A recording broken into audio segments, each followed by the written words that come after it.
Aujourd'hui, on voit les objets dynamiques dans Photoshop.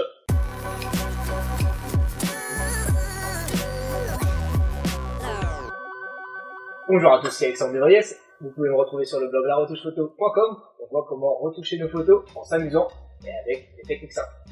Aujourd'hui, on voit donc comment créer des objets dynamiques sur nos calques.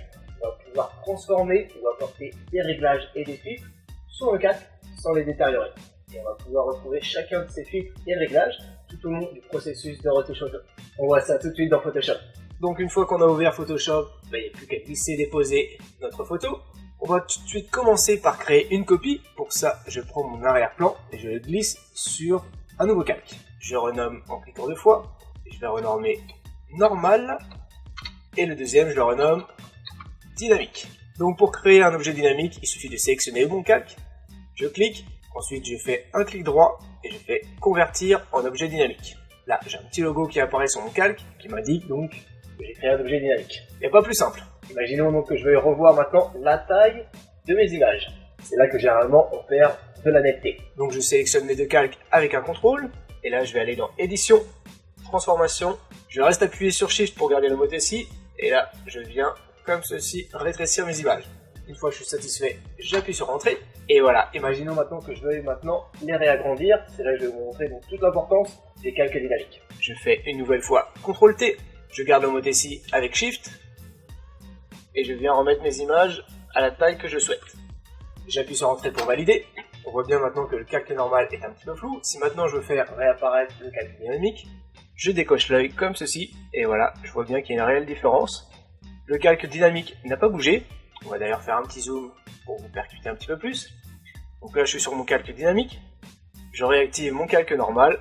Et voilà, je vois bien que j'ai un léger flou. J'ai perdu de la netteté. Donc, si vous voulez revoir la taille de vos images, je conseille avant tout de créer un calque dynamique, ce qui vous évitera donc de perdre de la netteté. Donc imaginons maintenant que je vais aller plus loin et par exemple rajouter un flou, juste pour vous illustrer donc le sujet. Je vais dans Filtre, Flou, Flou gaussien. Là j'ai ma petite fenêtre qui apparaît avec le flou gaussien dans la fenêtre. Pas de surprise, on appuie sur OK.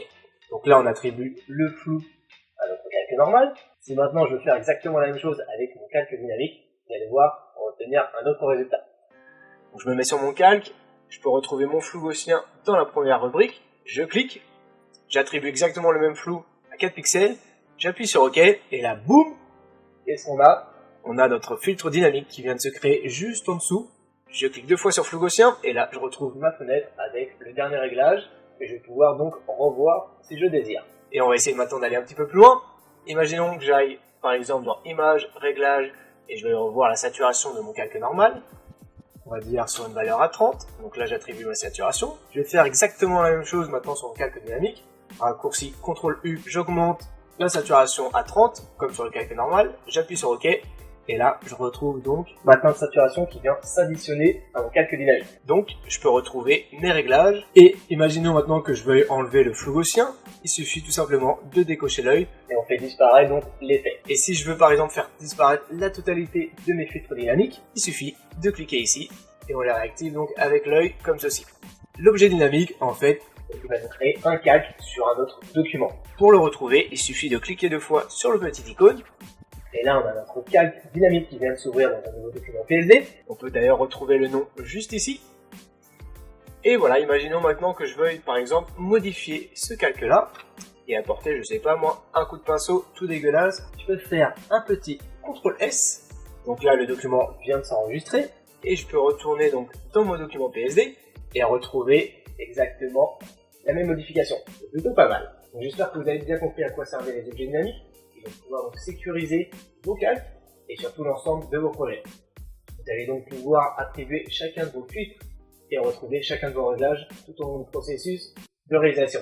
J'espère que ce tuto vous a plu. Dans ce cas, laissez-moi un gros like sur la vidéo, un partage avec les intéressés, ou alors laissez-moi un commentaire juste en dessous avec n'importe quelle question ou alors des idées tuto, ça me fera un plaisir d'y revenir. Si vous voulez aller encore un petit peu plus loin, je vous invite à télécharger le guide pour retoucher vos photos. C'est gratuit, ça se passe sur le blog laretouchephoto.com. Le lien est dans la description. Je vous dis encore un grand merci de m'avoir suivi aujourd'hui. On se retrouve la prochaine fois pour un nouveau tuto. Ciao et bonne retouche. Les objets dynamiques. Les objets dynamiques.